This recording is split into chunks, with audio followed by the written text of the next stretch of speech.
That's awesome. Nice. Okay, we should probably just make a start, and then all of the juicy stuff that we share in the first few minutes, those who miss out, they miss out until they watch the recording, of course, because it is going to be recorded. Well, it is being recorded. So thank you so much, everyone, for joining us today. Today, we're going to be talking about PPC, TACOS, ACOS, KPIs, and goals. So really warm welcome. My name's George Maressa. I'm the founder of Clear Ads. And today we have an awesome group of panelists that have given up their time to join us today and to share kind of a little bit, to share with us what they know about some of these topics that we're going to talk about. At the end, we will also answer some questions. Please try and get the questions to us as soon as possible. You can put them down and we can answer them. We've already had an influx of questions, so I'm just going to choose them randomly. So it's going to be like a little raffle. So if your question gets answered, congratulations. So that's how it's going to work. So we're just going to quickly go around and introduce ourselves. So I'm going to pick on Michael as he's just drinking his tea. So he stood out to me. So Michael, please tell us a bit about yourself, how long you've been in this industry, and yeah, thank you. Yeah, I've been doing PPC for e-commerce since probably about 2011 or 2012 or so. I started out doing Google ads, Facebook ads, and I was lucky enough way back when to have an Amazon ads client. And I've sort of been able to see it through a lot of its iterations and evolutions over time, which has been really nice. In 2017, I started Ad Badger, and I decided to jump feet first into Amazon ads. So yeah, that's a little bit about me. Amazing. And it's coffee. Oh, it's coffee. Tea, not being British. Okay, Ola, you started a trend now. Lazar's drinking his coffee. So Lazar, I'm going to pick on you next. So Lazar, please tell us who you are. It wasn't really planned, So my name is Lazar. I'm the founder and owner of Seller's Alley. We're an Amazon advertising agency. At least we started like that, and we expanded to other platforms. We're official partner with more or less all of the platforms, including TikTok, and we're pretty big on TikTok now. I've been in PPC and advertising also for a long time. I know that I look a bit old, so yeah, maybe around 12 or 13 years. I started with Facebook ads. From there, I went to Google. Most of it, I think for the whole career, I was doing e-commerce. So yeah, that's us. Amazing. And we have Destaney. I was hoping, Destaney, you were going to get like a mug and start drinking something to continue the trend, but there you go, Destaney, all over to you. Tell us about yourself. I already chugged my espresso. So right, if you see me walking around and doing laps in between the webinar, don't be surprised because I have a lot of energy to burn. But my name is Destaney Wishon. I am co-founder and CEO of Better AMS. And I have been doing Amazon advertising and nothing but for 6 years now. So that's pretty much it. I am just all things Amazon ads. Okay, and Destaney shared something incredibly shocking in her Instagram story a few weeks ago. I haven't actually mentioned this to her, but I think you mix coffee with, is it orange juice? Yes, and then if you really want to spice it up, it tastes good with champagne as well. Right, okay. So one day I might try that, but I thought I'd just put that in there. It's a bit wacky, but I love it. And then also we do have Sarah with us. So Sarah's also a member of the Clear Ads team. And Sarah's basically here to make sure I am on track and don't make mistakes. So she's very good at making sure I stay on the right course. So thank you so much, Sarah, for joining us as well. So we're gonna just crack on and get started. So over the last few years, Amazon's ecosystem has been insane with COVID, supply chain issues, all these changes to TOS, as well as Amazon getting consistently squeezed with their margins, and obviously inflation too. And I'm opening this up, anyone can answer this question. As you all work with so many different accounts, what have been your experiences with post and the current state of kind of the Amazon space? Are we all going to be super polite here? I can't get my mind off the orange juice and the coffee. So good. I think the two biggest things that we've seen is one, the industry's changing, consumer habits are changing quite a bit, and things are stabilizing somewhat. So everyone who expected, Amazon to just continue to be an amazing powerhouse, I think, is getting a shot of reality as customers are going back into retail and things are getting a little bit back to normal. So I think that's caused a major change in like top line sales have decreased. But on the flip side, we've seen changes to terms of service and all these other aspects that are really starting to kind of make Amazon more competitive. So I think we've all talked about tacos and CPCs and all of the factors that are making Amazon advertising just a lot more competitive and Amazon in general more competitive. Yeah, I couldn't agree more. A lot of times when I get on the phone now with clients or prospects, one of the first things that they'll say is, "Hey, I have to pay the same for a worse ACOS, or my CPCs are going up in order to, maintain the same volume." So, it's interesting too because I feel like CPC crunches and like CPCs increasing is something that Amazon ads hasn't experienced for the first few years that I was doing Amazon ads. Like the good times were rolling, where a lot of times you can get away with maybe an imperfect campaign structure or an imperfect keyword strategy and still be able to get away with it because of really cheap CPCs. And I think that those days are fading, if not already done. Yeah, I would agree. Like there are a bunch of changes on Amazon platform in the last 3 years. Like when it comes to advertising on its own, it's evolved a lot. It matured. I remember the time when I started working on Amazon, it didn't even have negative keywords, and like now you're getting more and more new cool features, but like there are some bunch of external factors as well, and Amazon is testing a lot of new stuff, giving more and more space to paid positions and paid spots. So basically, as everybody said, CPC is getting higher and higher, and like that situation, if you ask me, it's not going to change at all in the future. It's just going to be more and more expensive. And also like other external stuff happen, like including COVID, wars and stuff that affected teams, that affected shipping prices, that affected Amazon fees for like a bunch of new stuff. And it's more and more challenging for everybody on Amazon to do their business now. And we see like that some of the people are struggling and some of the people are profiting from someone else's struggle. So it's like always a light for somebody when when the others are having problems, So it's a strange mix. I'm pretty sure that situation is gonna stabilize in like a year or so. It's gonna be a hard time in front of like all of the sellers. I hear from a lot of sides that some of the sellers are having a bunch of issues. Some of them dropped from Amazon, and because they dropped, the other guys that stayed profited by expanding to their advertising space. And like advertising is going to be more and more like necessary when it comes to selling on Amazon. Without it, you shouldn't even think about selling on Amazon, if you ask me. So, yeah. Thank you so much, Lazar. You basically touched on the next question. So we just discussed kind of the experiences of Amazon post and the current state, kind of looking like ahead and looking forward here, especially with the real estate given more to paid ads compared to organic, and also sellers now needing to advertise to compete. It's a necessity now, as Lazar's mentioned. I'd love to know, what direction do you see Amazon advertising moving towards in the future? Do we just go in the same order or switch it? Go for it. You're just always going to be the first one. I'll just hop in. We're gentlemen.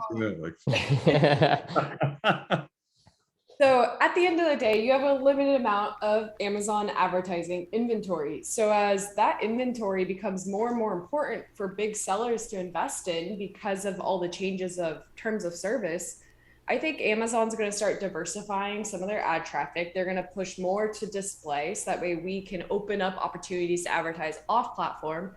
And then I think Amazon's going to probably start weighting external traffic a little bit more as well. So attribution, and I know Lazar, you play a lot in that area of like just driving external traffic to Amazon is going to become more and more weighted because Amazon sees the writing on the wall. They know it's becoming more and more pay to play. So they're going to want to balance that out. So, I mean, all I do is Amazon ads. So I'm biased, but I do think having an external traffic, investing in social and building your brand is going to become more important than anything else.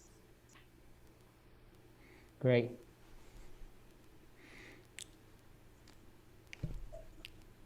I think in order to stay competitive on Amazon in terms of where Amazon advertising continues to evolve, every once in a while I'll read in a forum post somewhere of somebody who's tired of running Amazon ads and they're like, I'm going to turn off my Amazon ads and then see what happens. I think that is going to like really be disastrous. I think it already is a little bit disastrous. Jeff Bezos famously said, your margin is my opportunity. And Amazon's done something so unique that no other platform has done before. Like Google couldn't do this, Facebook couldn't do this, where they've tied performance in advertising to your overall performance. So I think that will just continue to like be more set. Like if you are on Amazon, you must be running advertising and you must also be pushing it. I don't think companies will be able to be competitive if they're not stepping on the gas for full funnel Amazon advertising, not just bottom of funnel sponsored products, but really full funnel Amazon advertising. I think will just continue to give advertisers an edge in the coming 24 months. I totally agree with you, Michael, there. And I think that we're seeing a big difference with brands that are taking a full funnel approach compared to those who aren't. And we're seeing substantial growth in those that are taking having an overall approach compared to a much more focused PPC 2019 PPC approach. But yeah, thank you so much, Michael. So Lazar, last but absolutely not least. So yeah, like I remember a lot of people like talking in 2019 how it was hard to advertise on Amazon and like how everything was expensive. So look at you now.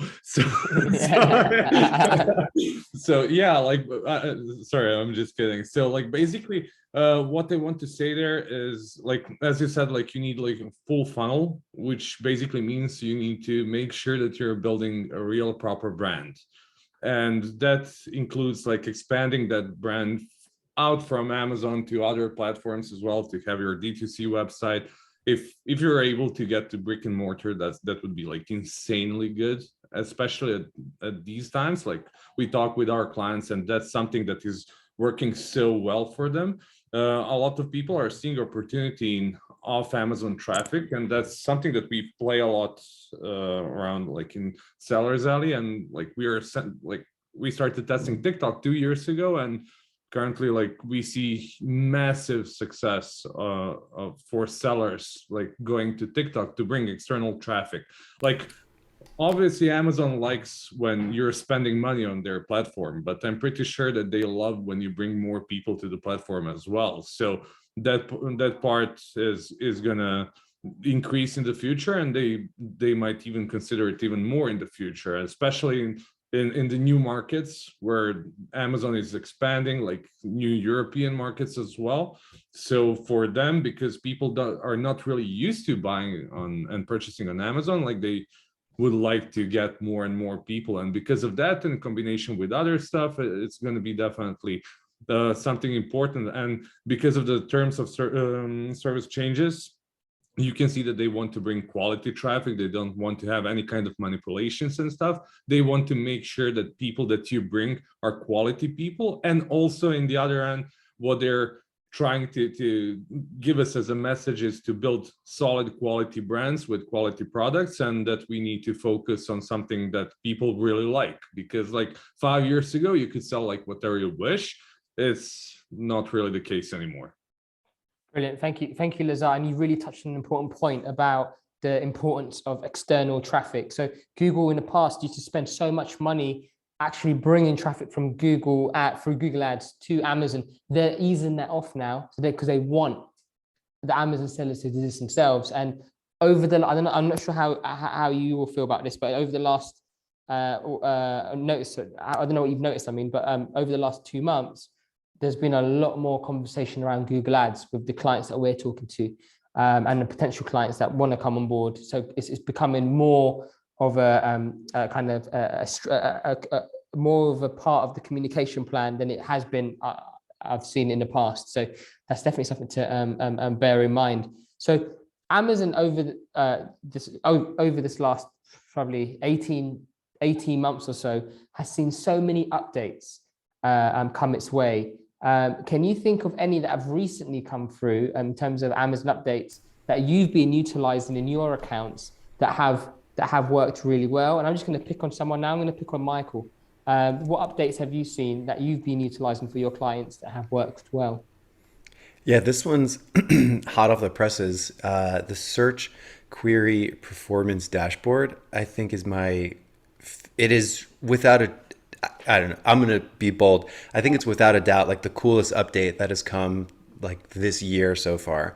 Essentially what it allows you to do is see like real first party data directly from Amazon in sort of a full funnel manner.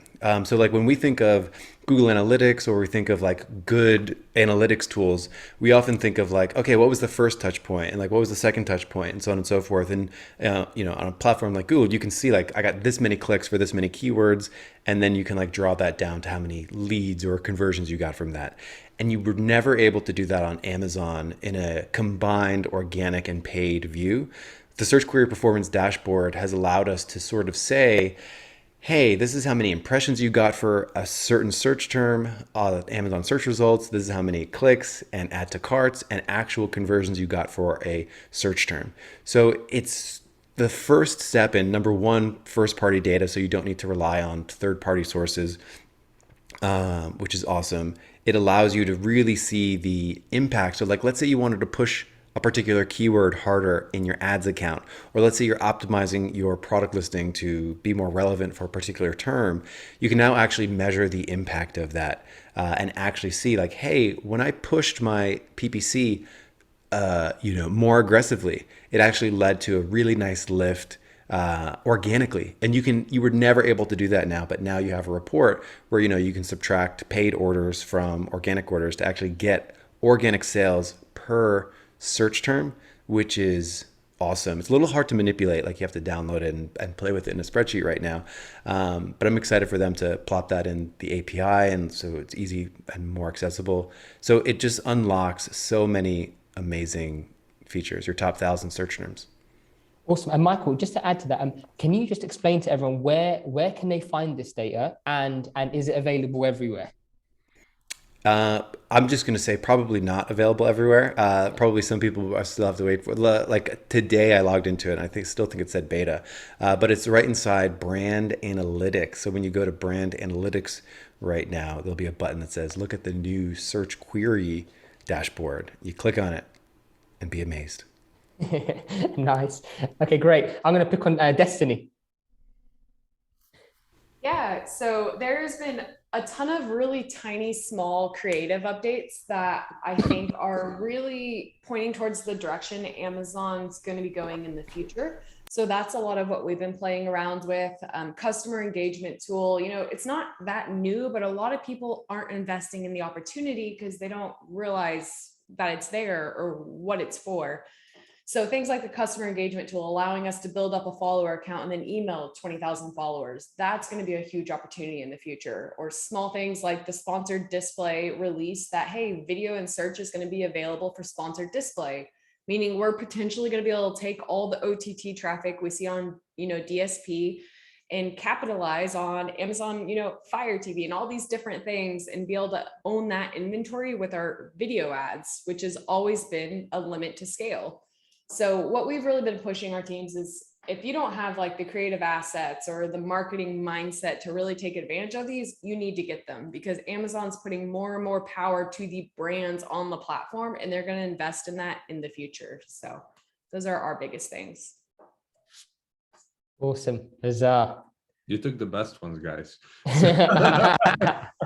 So yeah, I would maybe like what's like not expected to say, maybe some new metrics like new to brand or top of search impression share. Like those are pretty cool. Like you can see like how your brand is growing, and like if you're doing some cool stuff for your brand, like as I said in the previous like answer, building a brand is like crucial when it comes to Amazon, selling on Amazon. And like those two features, like those two metrics are pretty cool. Retargeting options, new targeting options are also something that's absolutely amazing, that we always love to see and we always wanted to see. And like, as you guys said, like all of this stuff before, so I don't want to repeat. No, but you touched on something really interesting there, Lazar. You talked about brand metrics, which is it's recently come out, and within the categories, you can see how you're doing within each category. Is that what you were talking about? So you can see the percentages of kind of how you're doing from an awareness stage, how you're doing from a consideration stage. I really like that, because there's so much you can expand on with that, with your category targeting, with sponsored products, sponsored display ads. Exactly, that's something that was pretty cool on Google in the past, like auction insights. Yeah, I loved it in Google, and I missed it on Amazon a lot. And this is something that is like really similar, well, let's say similar to it. So yeah, that's something that I really love. awesome. Thank you so much, guys. So let's get in like dirty, down and dirty now, and go straight into metrics. So the ways in which we report back to our clients is always evolving. And I'm sure you have custom reports for different types of clients, because they have different requirements. With the evolution of reporting from, for example, from ACOS to TACOS, as a simple basis, have you seen any further developments of this? Love to hear your insights on kind of how you report data back to your clients. I'll start with Michael again. Sure. There's a couple things that I think we've changed in recent months. So I really like the idea for client reporting. One assumption that we have, and we'll often talk and coordinate with clients about what their perfect report looks like. But one thing we always try to say is like high level metrics first, and then we'll sort of pare down to more refined metrics. So one thing we do is account level metrics. So that's just spend, clicks, so like visibility metrics, like how many clicks did we get, how much did we spend to get them, and what is the revenue that we generated from all those things. We then like to bolt on non-paid metrics, like total revenue.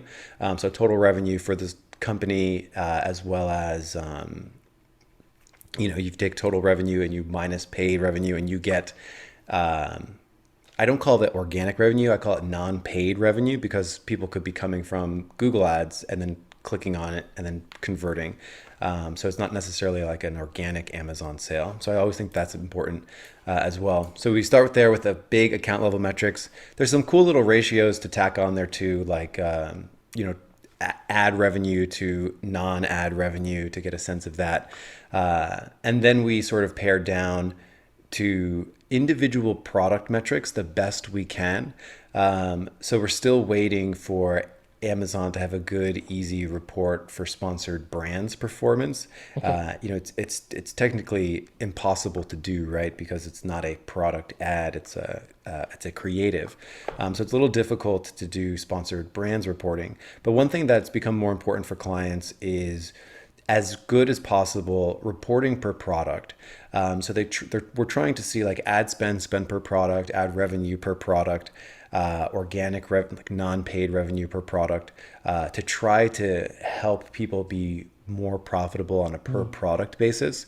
So as CPCs are rising and as sort of overall account ACOS becomes more sensitive, and we're trying to reduce the amount of ad spend to ad revenue, I found that a lot of customers are really trying to refine down hey, how do I become more profitable on almost like a per product basis? And Yeah. how do we see the split between paid revenue and non-paid revenue so that we can try to dial things in? And that allows us to really say like, okay, if we push a product, if we're going to be spending more on a product and generating more orders for a product and pushing that ACOS up, will that lead to an increase in non-paid sales for that product? A lot of customers are having that conversation with us. So those are some of the ways that the evolution has changed for our reporting in the recent months. Awesome. Thank you. What about you, Lazar? You won't go last this time. Yeah, so basically, as Michael said, like it's evolving. Our reports are pretty big, you know, like it's like they're massive with a lot of information. Like we need to provide a lot of different information because like each time like the strategy changes, like, and it's changing over time as well, like depending on current situation with stock, with prices, with everything. So basically you need to have all the information so you can make like good and calculated decisions, like starting from the account level and going to product level, checking the performance at the account and product level as well, because like ACOS is obviously really important metric, but it shouldn't be like the most important metric ever, because there are a bunch of stuff that you can do and that you should do, like when you're launching new products, and like maybe like some of the other products are getting the hit in overall performance and over like at the account level, just because like some products are like being pushed up and you want to rank better for them for certain keywords. So you need to track keywords as well and like go really in depth. And it's really important always to track, as Michael mentioned, your sales coming from advertising versus the organic and oral sales. Like one of the things that we do when we do audits, like that's one of the first things that we check, because it usually shows the maturity of the brand. You know, like if the brand is sustainable just because they're getting sales from advertising, it's not really like stable brand, and it's not like really fully built brand. Obviously that number of sales coming from advertising is increasing over time because of all of the new ad placements on Amazon and everything, but like oral, like you can see like for like some well-established brand, that percentage of sales coming from advertising is way lower comparing to some new brands. And like when you compare like at the product level especially, like you can see that for like each brand as well, like it doesn't really need to be like really just for like the new for like established brand, but like at the product level as well. So yeah, those are all of the important metrics. Like I don't know, maybe a year ago, like, or like maybe even more, return on ad spend was introduced, and I'm pretty sure that a lot of guys from Google loved it because like they could relate with all of the metrics now. So yeah, it's basically a combination of a lot of metrics. Like our ACOS tracker, I think, has more than 30 different metrics that we track each week and compare, and like from there we break it down further. Brilliant. Thank you so much. Destaney, is there anything you would want to add to that? Just a little bit. I would say a lot of our time has actually been focused on the education side and explaining why things are happening the way that they are. So for example, it's super easy for a brand to hop in and say, my ACOS is super high. Michael, I said ACOS, so that way you don't roast me after this call. But if I hop in and, a brand, it's super easy to say my ACOS is high, we need to pull back. But if we're able to dive in and show them your number one keyword has a 30% conversion rate, the only reason your ACOS is high is because your CPCs are too high. But that doesn't mean you should pull back on the keyword. You could potentially continue and invest because, like everyone said, we can now kind of correlate our organic ranking. So I think with everything being just so much more expensive, everyone's kind of mentioned it, you have to be a lot better around your strategy and your granularity. So we've just been having the conversation around educating our clients on the relationship between ads and customizing solutions per client. If you have a high LTV, that's going to change your strategy. Like Lazar said, if you hop in and someone's organic rank is terrible, I have so many brands who've been selling on the platform for 8 years and they're like, why are my total sales dropping? Like, well, you're on page 2. And they're like, well, it's never been an issue before. And I'm like, what are you doing for rank? They're like, I've never had to worry about that. Like, well, now you do, because page one's so much more competitive that you don't have room to make mistakes and still be competitive. So educating on the full picture of selling on Amazon's probably been the majority of our focus. Do you find, Destaney, when you're trying to educate certain clients that you're writing 10,000 word essays, or do you have a word count limit to your reports? You know what my favorite thing to do is hop on, share screen, and say, what's your number one keyword? Yeah. I type it in, I'm like, I can't find it. Like, well, Yeah. what do you mean? I'm still getting sales. I'm like, yeah, but no one's able to see it. So either put your ad there or figure out your rank. Yeah. It's a humbling experience. Yeah, and I'm going to kind of, I won't jump into most of the questions, but I'm just going to kind of go in with this one as well. Is we're just seeing a big shift. So a few years back, ACOS was kind of the buzzword. We always looking at that metric.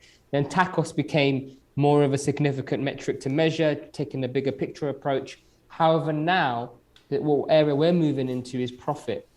And taking data from places like Shopkeeper and Sellerboard and putting that into reporting as well, just to show, okay, what's your profit looking like? Because margins are just being squeezed right now. And it's just, you just can't use the strategies you used a few years back to kind of push, especially with like the more aggressive campaigns now, because if you're not careful, you can go into a loss really quickly, and it'll be hard to kind of dig your way out, especially like if you're dealing with multiple products. So that's something we've been looking at. I'm just so curious to know. This isn't even a question on what I put out there. What is your take on that? Do you think that's a good approach? Is that a bad approach? I'm just kind of from one agency to another. I'd love to hear your thoughts on kind of putting that into reporting and putting that into the strategy.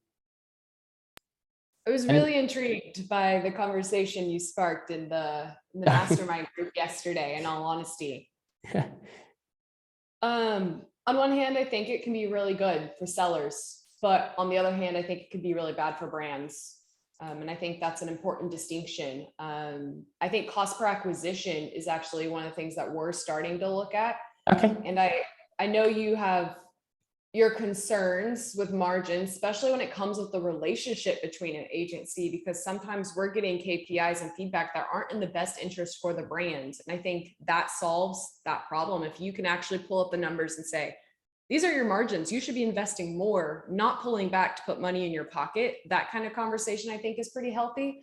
But I do think the value of Amazon ads is when you spend money on Amazon ads, you do more than just put your product on a billboard.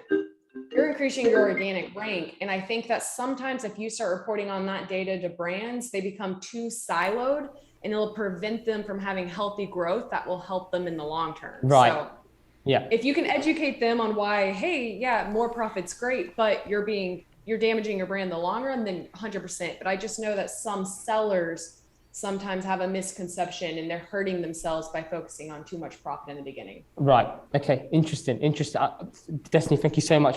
I'm just trying to find opposing points here. Is there anyone else that thinks maybe has a different viewpoint to what I've said or what Destaney said on this matter of kind of putting profit into the strategy and reporting? Well, it's important we have a couple of clients that went even deeper into profits. So we needed to deduct taxes as well. And we went really far into that, which kind of makes sense as well. But that's more business decision, and profit is definitely you cannot always expect to have the same level of profits on the account level.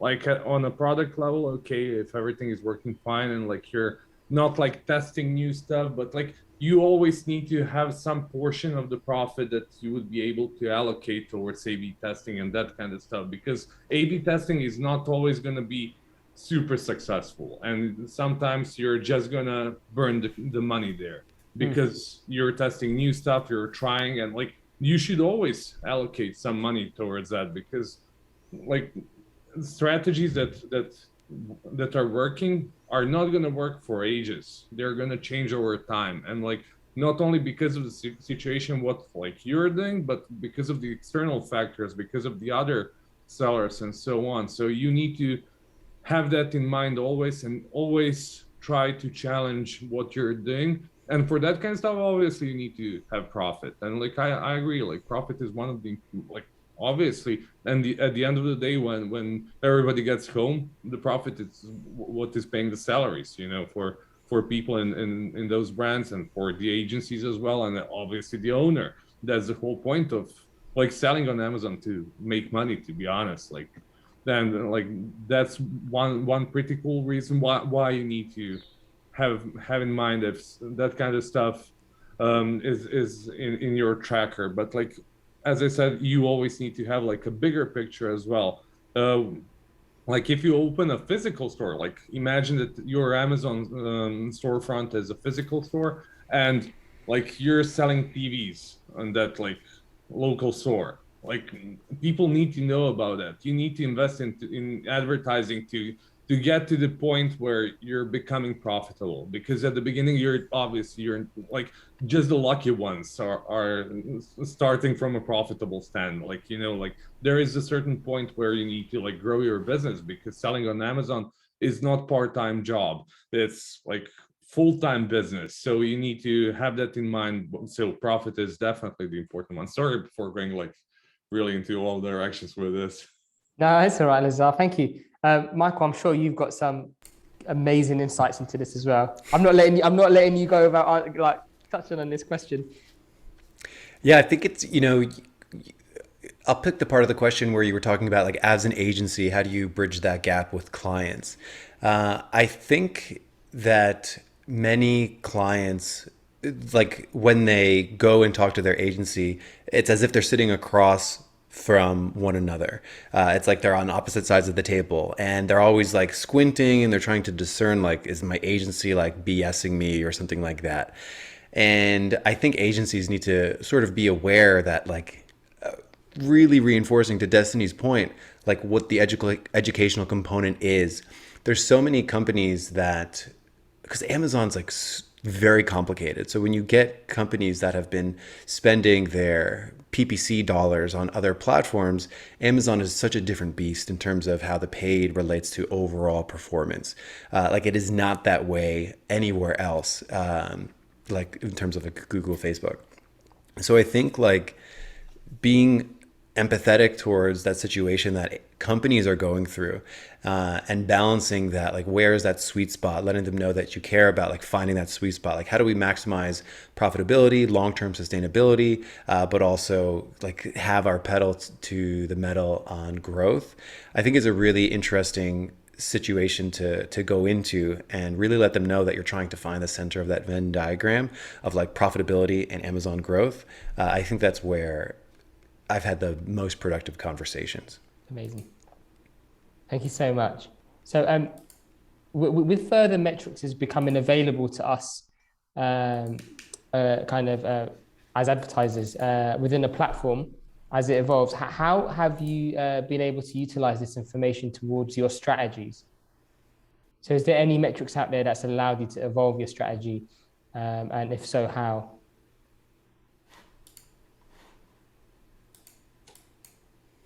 I'm gonna pass this one over to Destaney. Feels like I haven't heard from you in a little while. I would say probably one of my favorite reports is the impression share report. We work with a lot of brands that are concerned with market share and, you know, growing their continuous market share. A lot of CPG style of brands that have high repeat purchase rates and that care about seeing their ads at the top of search, because that is where you get the bulk of all impression share. Every single customer who goes to Amazon and types in a keyword sees the headline search ad and the first 4 sponsored product ads first. So in place of kind of the search term report, what we look at is the impression share report, because then we can overlay how much impression share we're winning. If our brand wants to win more of spot A, it's easy to say, we can increase our bid by 2x, but your conversion rate's 5% less than average. And then let them make that decision on the basis of marketing rather than chasing profitable ad placements on the page.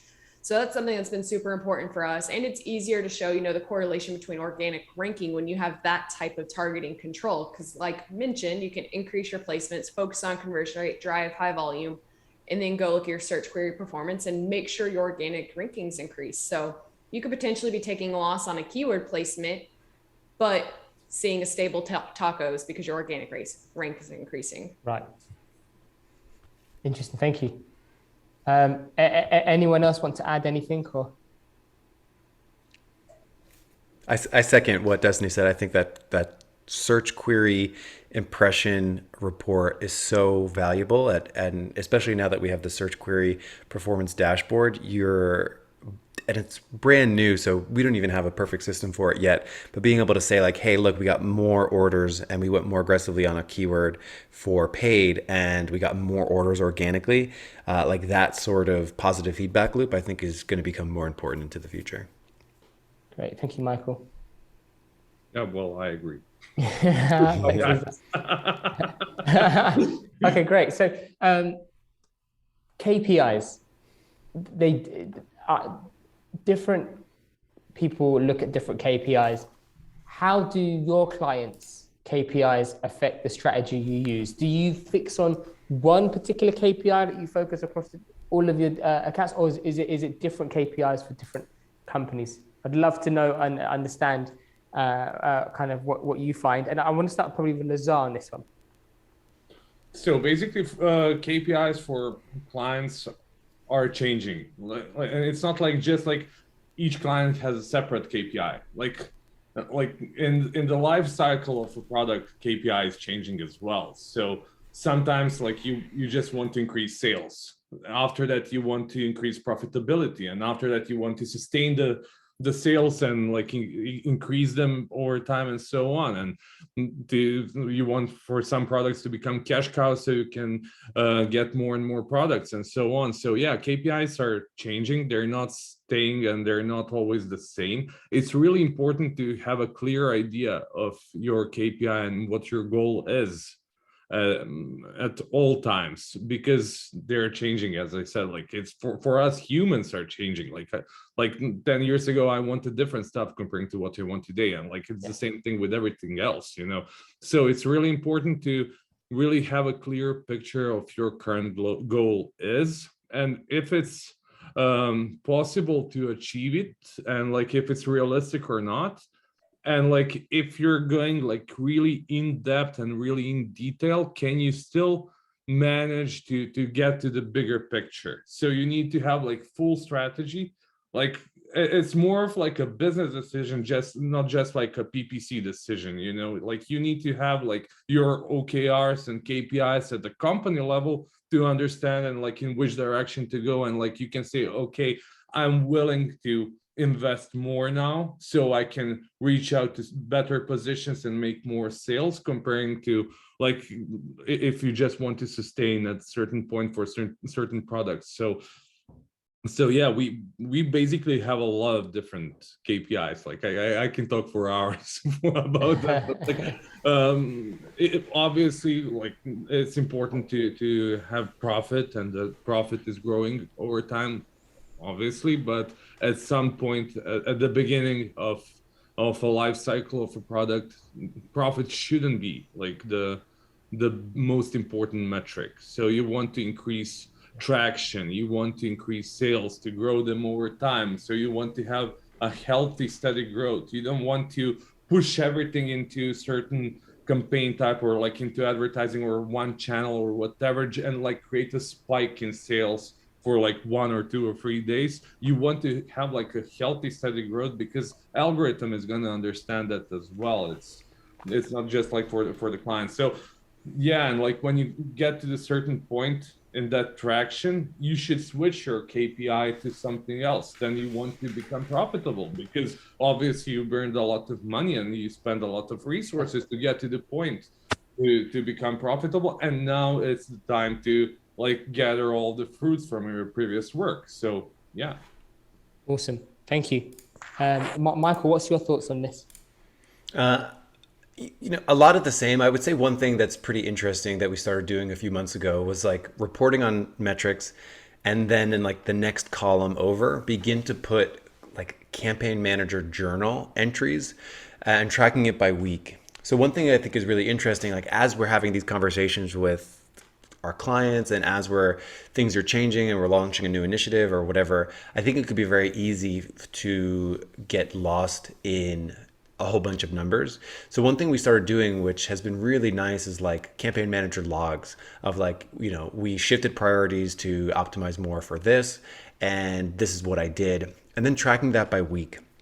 And then it's really nice to be able to sort of spike a particular topic. So like, let's say a client wants to optimize for one particular product. Boom, that's a new tab on the spreadsheet. And then you can sort of have week by week metrics for that.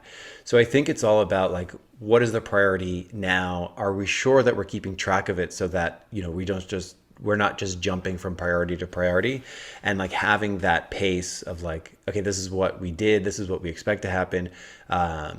And we're trending up because of blank, or we're trending down because of blank.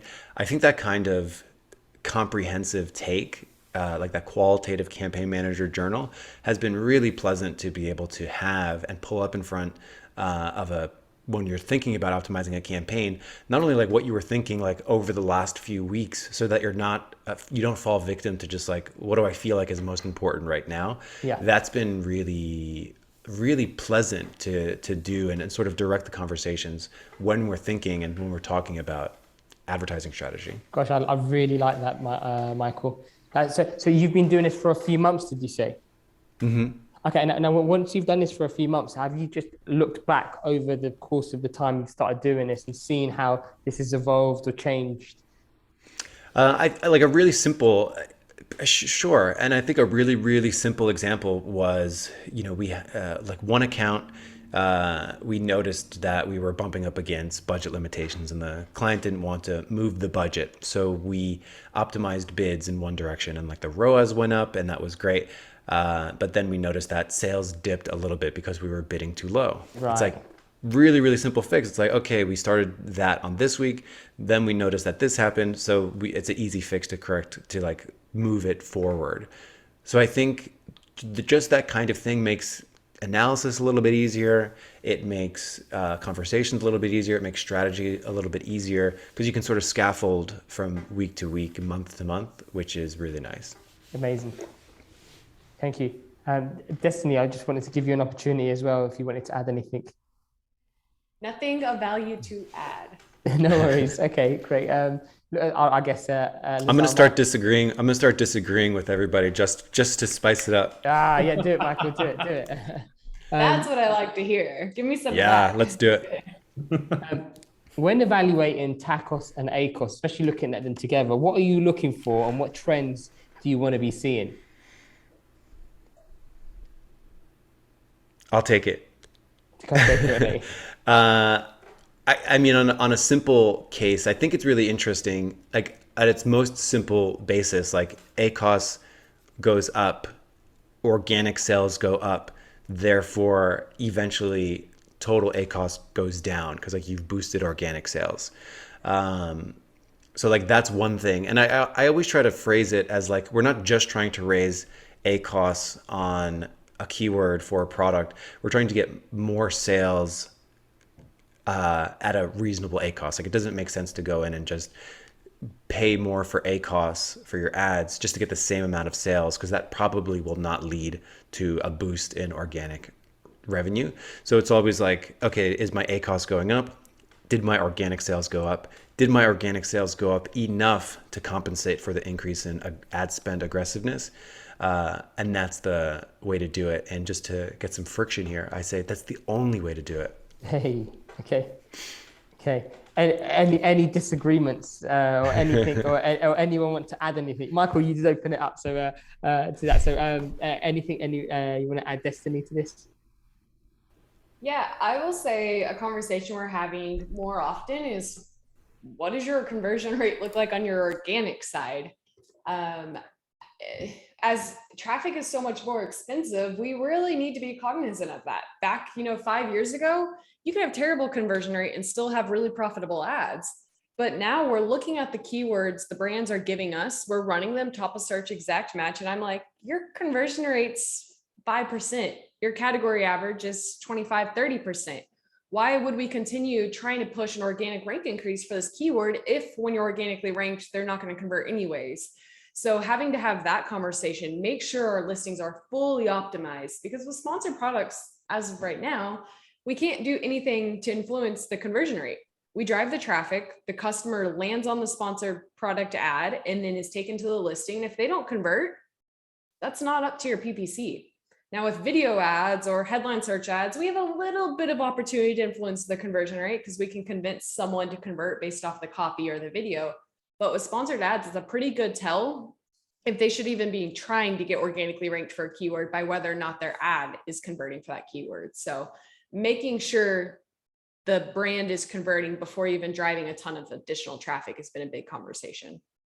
I love that you just added a twist to the question. I think going back to the question, the conversion rate should have been in there, because that's going to have a massive impact when evaluating TACOS and ACOS. So thank you so much, Destaney, for sharing that insight. Lazar, I'm sorry to put you last again, but is there anything else you want to put in there when evaluating TACOS and ACOS? Yeah, well, people said like all this, but I would say like that when it comes to importance of ACOS and TACOS, like at the you should definitely try to like keep them in the level where you're not cannibalizing your organic sales, like to compare your PPC sales with organic, to see like PPC should help like increasing organic sales as well at some point, you know. And like if you're like pushing too hard and when you see that organic sales are going down, like comparing like, and the overall, well, basically the overall number of sales is staying the same and your PPC sales are growing, it's not really the best thing ever, you know, like you shouldn't do that. So like you need to find like a sweet spot, especially like with that, and like to include seasonality during the year to find the best timing when you need to do it, or like when you want to like move ACOS like a higher or lower, because like that's something that you can definitely always do. Like you can easily drop ACOS to the point when it's gonna be like super good, or like move your TACOS to the point when it's super good, but like your sales are gonna go down, you know. Like you can get great ACOS, but with like just a couple of cents for a bid for the keyword, but you're not gonna get any sales, you know. But and that's not the point. So you need to find the sweet spot like in between, and like that sweet spot is always moving, like depending on so many factors. So you need to like make sure that you're like always chasing it, and like as also depending on your current KPI, like what you want to accomplish with the product or keyword or whatever, it's really important to have that in mind as well, and like to have like that buffer zone that you're willing to like swim in, like going up and down inside of that. No, for the ACOS. So yeah.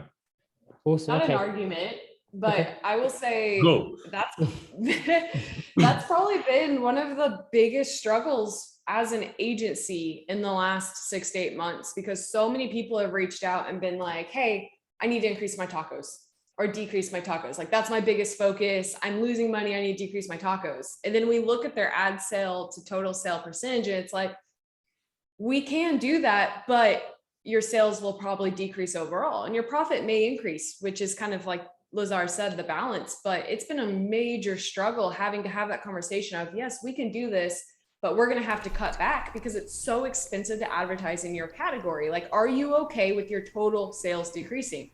Because everyone says yes until they're there. And then it's like, oh, shoot, now we got to go back to ranking. So it is a very, very, strong tightrope.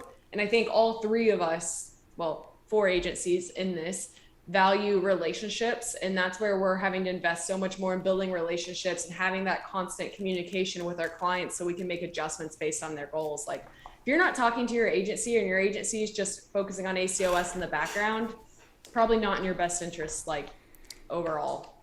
Yeah. Go, Michael. I want to go even further in it, that when someone brings up, hey, I need to fix my ACOS, and they're only talking to the PPC person, that is incorrect. Like total ACOS is not a PPC metric. It is a PPC plus organic metric. You cannot have a conversation about total ACOS and only talk to your PPC person. There should be like a game plan from the PPC side and a game plan from the organic or conversion rate optimization side of things. So that's a huge thing that I feel like so many people get wrong, that it's not a PPC metric. Absolutely. That's so important point. Yeah, and I always stress the fact that PPC can only do so much. There's so many other elements, and I've seen the majority of our clients we work with, they're very proactive. So there's always things happening in the background to help reduce their TACOS and ACOS by introducing new products, by finding variations, by constantly reading their reviews on their products, understanding, okay, what are the pain points of my clients? How can I solve them, or how can I take the best bits of the product and really push it in how we promote the product? And I don't know how this is going to make everyone feel who's listening. This might fill you with assurance, or this might make you more nervous. But out of all the audits that we've done over the last 12 months, we've seen that the majority of the accounts, the TACOS has been slowly increasing on average month on month. So that's something we've seen. It's a big sign that it's just becoming more expensive, as Destaney said. And one thing I'm really taking away from this whole conversation is the importance of conversion rate. And I think that's a question we should really have put into this more, because like Destaney said, if the conversion rates are looking good, but the ACOS and TACOS is working against you, not putting that into play could actually impact the entire account. Because if you start reducing stuff, you start messing with sales velocity, and someone else could just come in and take those spots from you. But no, thank you so much. This is really, really helpful. This question's slightly connected, but I feel like some people have already answered it, but if you want to elaborate, feel free to. But a low TACOS or ACOS is ideal, but is there any case where a TACOS increasing isn't bad that you've seen, or it is justified? I will say, if I see a TACOS less than 5%, I typically go to a brand and say, you're underutilizing a lot of the ad features, and you'll probably start losing market share over time. Because if you're not willing to decrease your margin to make those investments, I guarantee you there's a brand that is. There's a brand that's revenue focused and will be taking that advertising space and potentially stealing market share from you. It sucks. It's not ideal for anyone. And for some brands, it doesn't make sense to make that bet, because maybe, cash flow is king and that's their only focus. But just because you're not willing to take that loss doesn't mean someone else isn't. Yeah, that's great, Destaney. And just to add to that as well, there's a fascinating video I watched yesterday about what the chap's name, but he compares Chinese sellers to sellers in the West, where sellers in the West are far more focused on margin and how much margin they're getting off each sale. Whereas with the Chinese sellers, they're very happy to make extremely low margins, but higher profits, because they're able to really push their costs down. So in that sense, like Destaney said here, if someone else is ready to play with smaller margins, they'll take your share, get smaller margins and grow their overall profits. But yeah, sorry, is there anyone else that wanted to add to that question? Basically, it's like, would you rather have 10% of $1,000 or 1% of $1 million? So that's the whole point. Like, sometimes low targets are preventing the account from growing. Like, that's one of the situations that we see with certain clients, where they're taking the stance that is more conservative, that is not allowing account to grow. And just because they're really focused on certain metrics, but sometimes you just need to burn more so you would see the benefit in the future. And I know it's painful, but you need to do it. If you want to become massive brand and to take the share from other companies, you need to invest in marketing. Obviously, as Destaney said, if your TACOS is 3%, you're not really doing that great. You should definitely try to like obviously if you increase the spend and you don't see the increase in sales in like next couple of months, there are some other issues there, because like you maybe should like optimize your listing and try to get your conversion rate improved in like so many different places, which PPC cannot really do that much. Like for some of the campaign types, obviously it can, but like for some of them, definitely not, because it's not really a magic stick. So you need to have a combination between like different stuff that need to be done and utilized in the account. Awesome. Really like quick thing I've been throwing out is know your personal goals. I think Amazon's allotted the opportunity for so many people to become solopreneurs. And a conversation I have on every single audit are, what are your goals beyond Amazon? Are you wanting to be a retail brand? Are you doing this to make a little bit of additional cash? Do you want every single person in the state of Arkansas to know who your brand is? Those things make a big difference when we're trying to figure out what's in your best interest from a PPC perspective. Yeah, and I'd even love to flip what Destaney's just said, and also understand Amazon's goals. So if you could align certain parts. So for example, Amazon, they want the products to be the cheapest. Is there any way that you can make your product the cheapest on Amazon? Is there any way where you could find a cheaper source? Any way that you can cut on cost? Because there are some brands that we work with, like their costs are so low. And when others have asked me, how on earth have they managed to get that product for that price? Because I've sourced everywhere and I can't find it for that price. It has a huge impact on sales. Sorry to just flip it on you, Dustin. It's just an example I found recently. Once you align what you're doing with Amazon as well, and also, can you improve your product?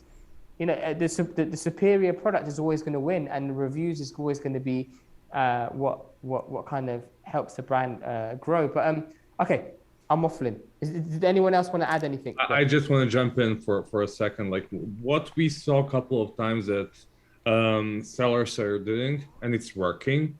Basically, they ask their suppliers, what's the reason for your price to be at that level? What, like, are the materials expensive, or the workforce, or like the process, or whatever? And like usually it's materials. And like sometimes you as a seller can help your supplier to get cheaper materials. That's something that happened like a bunch of times to our clients, just because they asked their suppliers and factories, like, what's the reason for you charging me like $10 instead of $8? Like, what do you need to change in your process to decrease the final price from 10 to 8?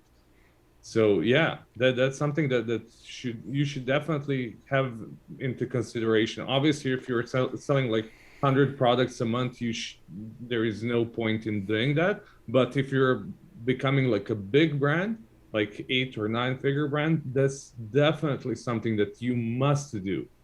I know it doesn't sound like that it's something that is your job, that it's rather that factory's job, but like if you manage to decrease like the price of like production for like $3, and if you split it in half with factory and like get like cheaper price for like $1.50, and factory is going to be happier, and you're going to be happier as well, and your clients are going to be happier as well, because you're going to be able to decrease the price as well.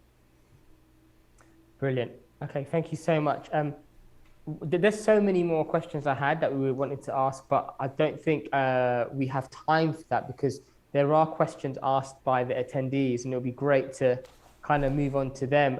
So I think the first question is, spending more will cannibalize organic sales or support it? So will spending more cannibalize organic sales or support it? Who would, Michael, would you like to start us off on this one? Support. I think, not to repeat myself too much, but now we do have the exact, you're able to pinpoint how many sales came from paid for a particular search term, how many sales came from organic for a particular search term. So it is well within people's ability to know that answer for sure, where basically you just track it week by week. So the search query performance dashboard will tell you what were your total amounts of sales for a particular search over a particular time, and then you can keep that log of, hey, I shut off my ads during this week, what ended up happening, or hey, I doubled my ad spend and ad orders this week, what ended up happening. So I think that is going to become less and less of a mystery. Of course, that is only search query performance, so you don't exactly know, like maybe it boosted your on product page visibility as well, but for the most part, I no longer think that's a mystery that people need to wonder about. I think the idea of like cannibalization is really interesting, where there's certain companies that say, hey, if I'm ranking number one organically, do I also need the number one ad spot? Why don't I optimize for number two position? Where if I'm in position one, I'm going to lower my bids. If I slip to position three, I'm going to raise my bids. I think that's a really cool thing.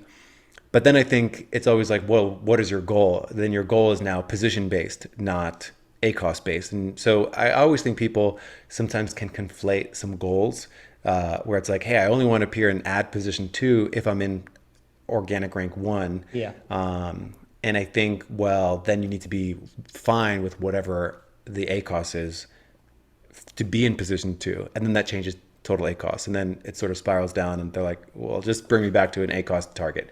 So I think like those are my thoughts on this topic. No, totally agree. And I think you're right. We have the data now. Like we didn't have it a few years ago, but we have the data to measure, how it performs, cannibalizing PPC. So, I really totally agree with you. Thank you so much, Michael. Is there any other thoughts? Or I think Michael did a great job of answering that question, but is there anything else anyone wanted to talk, kind of mention on that topic? Nope. Nope. Okay.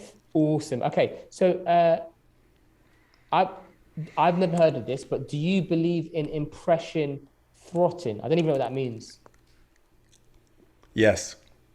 So can you explain what it is first before answering the question? So I saw this question in the pre-show notes. The person was describing what I refer to as keyword dumping, where like you dump 1,000 keywords in a single ad group, and like, are your impressions throttled? So let's say you had 1,000 keywords in an ad group and you had 1,000 impressions for all of them.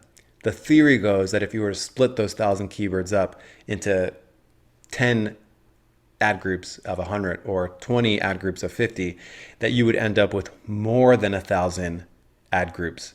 I'm sorry, more than 1,000 impressions. Yeah.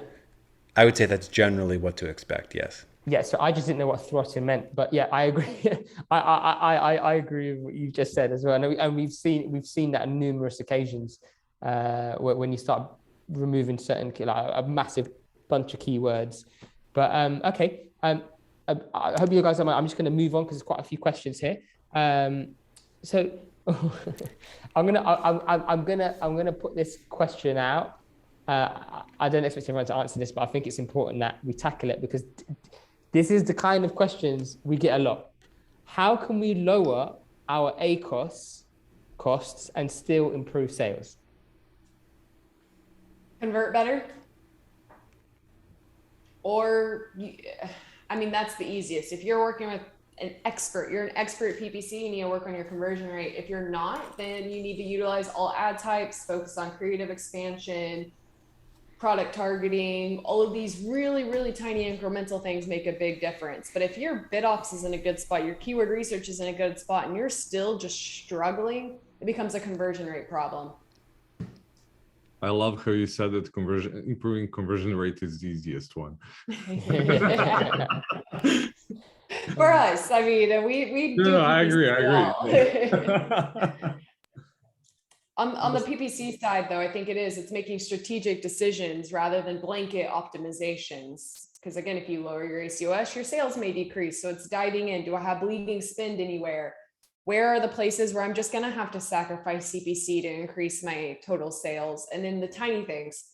Are you running custom imagery on your sponsored brand ads? Are you maximizing video and search ads? Are you running sponsored display product targeting, which is more profitable than category and awareness? all those really tiny incremental things, I think, make a difference. Awesome. Thank you so much, Destaney. I agree. And okay, what about how can we lower our ACOS costs and still improve sales? So that's what we just had. That's Sorry, the conversion yeah. rate. That's what Destaney Sorry, said. I was like, wait. Best tool for Amazon PPC data visualization that you use most. So what's the best tool?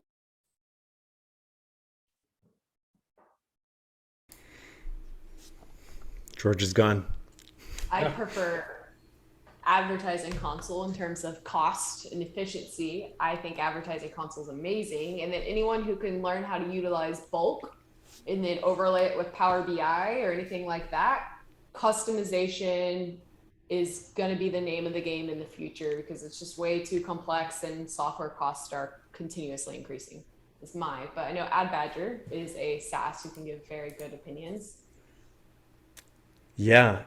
So I mean, I agree with you. I think spreadsheets are best. So if like somebody knows how to really use spreadsheets and dig in and manipulate it any which way, like I think that person has a major advantage in working on a computer in general.